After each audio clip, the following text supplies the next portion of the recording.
Declaro aberta a 15ª reunião extraordinária da Comissão de Serviços de Infraestrutura da terceira sessão legislativa ordinária da 54ª legislatura.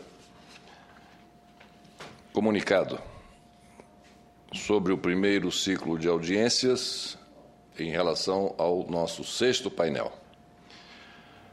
Dentro do ciclo de audiências públicas, denominado Investimento e Gestão, desatando o nó logístico do país, esta Comissão de Serviços de Infraestrutura realizou, no último dia 17 de abril, o sexto painel que tratou da eletricidade ou de eletricidade alternativa, integrando o primeiro ciclo sobre energia e desenvolvimento do Brasil, com a participação da doutora Elbia Mello, presidente executiva da Associação Brasileira de Energia Eólica, e do doutor Adão Linhares Muniz, diretor da RM Soluções em Infraestrutura.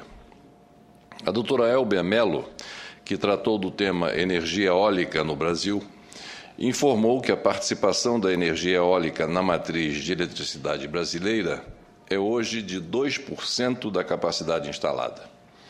Ao final de 2017, com os parques já contratados, essa capacidade será de 8,8 gigawatts, correspondendo a 5,5% da matriz, assumindo dessa forma o terceiro lugar entre as fontes de energia. No Atlas Eólico Brasileiro, elaborado em 2001 com a tecnologia da época, foi avaliado um potencial eólico total de 143 gigawatts, localizados nas regiões Nordeste e Sul do país, superior a tudo o que o Brasil tem instalado hoje em geração de eletricidade. Estudos recentes, baseados em novas tecnologias, mostram que a capacidade eólica brasileira é de 300 gigawatts, com potenciais também em outras áreas, inclusive em São Paulo e no norte de Minas Gerais, afirmou a palestrante. O próprio governo, em seu plano decenal, prevê uma forte expansão dessa fonte, chegando em 2021 a 16 gigawatts de capacidade instalada, participando da matriz elétrica em 9%. O importante da energia eólica é a cadeia produtiva da indústria, argumentou a doutora Elbia. Em 2009, segundo ela, nós tínhamos no Brasil 2 fabricantes de equipamentos de aerogeradores e hoje nós temos 9, além de toda uma série de fornecimento que estamos atraindo com tecnologias de ponta. Outro fator importante a destacar a respeito da energia eólica é o fato de que sua produção é complementar à produção da energia hidroelétrica. No período em que se tem chuva, venta pouco, e o contrário também é verdade. Em outubro de 2012, as eólicas chegaram a um pico de geração e produziram um fator de capacidade de 71%, quando a média mundial de fator de capacidade é de 35%. Estamos crescendo e implementando no Brasil, em média, 2 gigawatts de energia eólica ao ano, o que significa 9 bilhões de reais de investimento. A média dos preços para o consumidor, associada à competitividade dessa fonte, foi caindo sucessivamente e hoje está em R$ 132 por megawatt-hora, informou a doutora Elbia Mello. Em média, a cada megawatt instalado, são 15 empregos gerados. Nós já geramos 12 mil postos de trabalho na indústria e vamos criar mais 20 mil postos de trabalho até 2016, atingindo em 2020 um total de 280 mil empregos gerados, afirmou a doutora Elbia. Energia eólica, segundo ela, leva desenvolvimento para as regiões na medida em que leva renda diretamente aos pequenos proprietários, que possuem apenas a terra e o vento, que se tornam, assim, bens de produção. O Rio Grande do Norte, com a produção eólica, passou de importador a exportador de energia. Quando se coloca um parque eólico substituindo a geração por um combustível fóssil, reduz-se a emissão de CO2, na medida em que a energia eólica tem emissão zero desse gás poluente. Estudo realizado, informou a palestrante, concluiu que com a eólica que estará entrando de 2010 a 2020 na nossa matriz energética, retirando os combustíveis fósseis, ocorrerá redução de 50% na emissão de CO2. O momento é, portanto, virtuoso para a energia eólica, mas a nossa grande questão é a sustentabilidade. Nós enfrentamos alguns desafios ambientais, desafios de logística, atrasos nas linhas de transmissão e alguns desafios regulatórios. Estamos enfrentando desafios com licenças e autorizações, principalmente do IPHAN, o Instituto do Patrimônio Histórico e Artístico Nacional, com quem precisamos conversar e ajustar esse processo de licenciamento, segundo a doutora Elbia. E continua ela dizendo que o nosso grande desafio é dar o sinal adequado para o investimento, é sustentar toda essa cadeia produtiva que atraímos num momento muito oportuno que o Brasil viveu a partir de 2009, disse a nossa palestrante. Respondendo a questionamento relativo à intermitência da energia eólica, ela afirmou que toda fonte renovável é, por definição, sazonal e intermitente.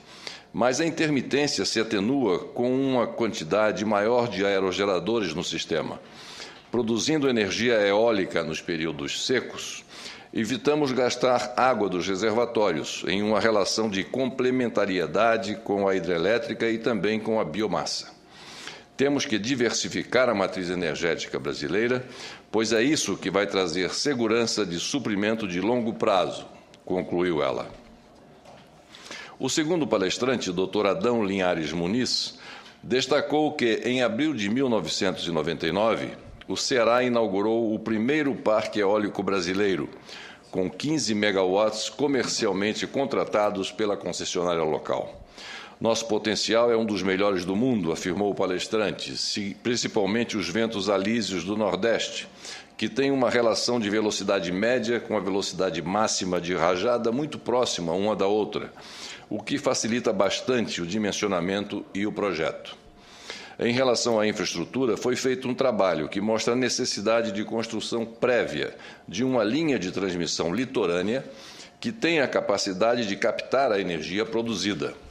O planejamento deve ser proativo, com a construção de infraestrutura, principalmente rodoviária e de transmissão, antes da contratação da produção em si própria. Hoje existe um problema, justamente de sincronismo. O parque eólico está concluído, pode gerar, mas não há linha de transmissão.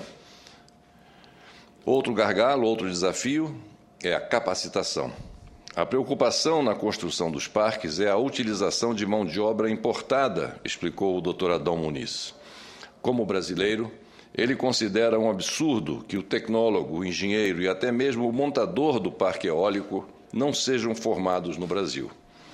Os equipamentos importados eram muito robustos, muito caros, dimensionados para a situação europeia, onde há uma relação de velocidade média baixa e velocidade de rajada muito alta. Essa diferença. No Ceará, informou o palestrante, temos hoje 6 fábricas de equipamentos, entre elas a brasileira Aeres, fabricante de pás, que tem um programa de pesquisa e desenvolvimento excepcional para desenvolver um perfil de pá adequado às características de ventos do Nordeste do Brasil. Nesse sentido, é esperado uma rentabilização da produção de energia da ordem de 12% a 15% em relação ao perfil europeu padrão. O governo hoje já tem a preocupação, segundo ele, de frear o aumento da participação da energia eólica no sistema, temendo que a ocorrência de problemas possa ocorrer. Este é um ponto que deve ser discutido, pois o pensamento do planejamento da indústria eólica, do gestor de utilização da energia eólica no mundo, é justamente de prover as condições para que essa energia entre no sistema e seja utilizada em sua capacidade máxima. Temos situações, segundo ele, como na Espanha e na Dinamarca, em que a geração eólica chega a 60% da matriz. E a preocupação é viabilizar esse aproveitamento concluiu o palestrante Dr. Adão Muniz. Em resposta a questionamentos sobre energia solar, o Dr. Muniz considerou que, com o estabelecimento da política de microgeração distribuída, terá início um processo de escala de demanda de painéis fotovoltaicos, de inversores e de componentes em geral para a indústria solar.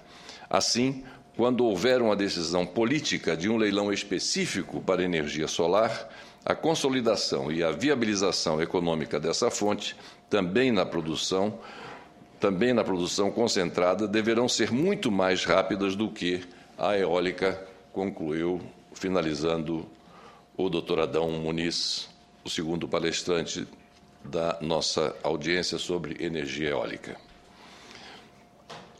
O segundo comunicado é lembrar a todos aqueles que nos assistem e nos ouvem pela TV e Rádio Senado que nós estamos participando, fazendo com que haja disponibilidade para todos aqueles que queiram participar de nossas audiências públicas por intermédio do Alô Senado, que é o telefone gratuito, a ligação gratuita 0800 61 22 11. Qualquer um pode ligar, esteja interessado no assunto e fazer a sua pergunta e a sua demanda, ou enviar a sua contribuição e também o seu questionamento pela internet no endereço www.senado.gov.br/alô-senado, ou ainda nos perfis do Alô Senado no Facebook ou pelo Twitter, @alô-senado. Portanto, qualquer cidadão, ouvinte ou telespectador de nossas audiências pode, desde já, enviar a sua pergunta ou seu comentário aos nossos convidados acerca do assunto em discussão. A presente reunião destina-se à realização de audiência pública sobre o tema Combustíveis líquidos e gases, petróleo e gás natural, 7º painel do primeiro ciclo de audiências públicas intitulado Energia e Desenvolvimento do Brasil, que é parte, por sua vez, integrante da Agenda 2013-2014, Investimento e Gestão, desatando o nó logístico do país, da Comissão de Serviços de Infraestrutura. Para proferir as palestras de hoje e debater o tema, foram convidados os seguintes especialistas, a quem aproveito e convido para que tomem assento à mesa. O professor Hildo Sauer, diretor do Instituto de Energia e Ambiente da Universidade de São Paulo, USP. Professor Adilson de Oliveira, professor titular do Instituto de Economia da Universidade Federal do Rio de Janeiro, UFRJ. Dr. Maurício Tolmasquim, presidente da Empresa de Pesquisa Energética.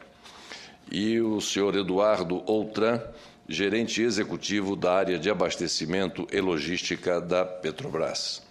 Em nome de todos os integrantes desta Comissão de Serviços de Infraestrutura, desejo a vossas senhorias as melhores boas-vindas na noite de hoje à nossa Comissão de Serviços de Infraestrutura.